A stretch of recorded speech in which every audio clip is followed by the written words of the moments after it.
మూడేళ్ల క్రితం దేశవ్యాప్తంగా సంచలనం సృష్టించిన ఓ ఘటనలో నిందితుడు ఎట్టకేలకు చిక్కాడు. 2013 సెప్టెంబర్లో బెంగళూరులోని ఓ ఏటీఎంలో మహిళను చితకబాది డబ్బులు చోరీ చేసిన కిరాతకుడిని పోలీసులు అరెస్ట్ చేశారు.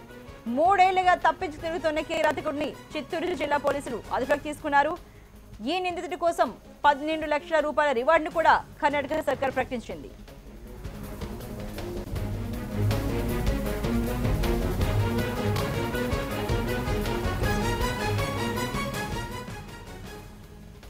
మూడేళ్లుగా వెతుకుతున్న నిందితుడు ఇవాళ పట్టుబడ్డాడు. మూడేళ్ల క్రితం దేశవ్యాప్తంగా సంచలనం సృష్టించిన ఈ ఘటనలో నిందితుడు ఎట్టకేలకు చిక్కాడు. 2013 సెప్టెంబర్లో బెంగళూరులోని ఓ ఏటీఎంలో మహిళను చితకబాది కత్తితో దాడి చేసి డబ్బులు చోరీ చేసిన కిరాతకుడిని పోలీసులు అరెస్ట్ చేశారు. మూడేళ్లుగా తప్పించుకు తిరుగుతున్న కిరాతకుడును చిత్తూరు జిల్లా పోలీసులు అదుపులోకి తీసుకున్నారు. ఈ నిందితుడిపై ఇప్పటికే 12 లక్షల రూపాయల రివార్డును కూడా కర్ణాటక సర్కార్ ప్రకటించింది.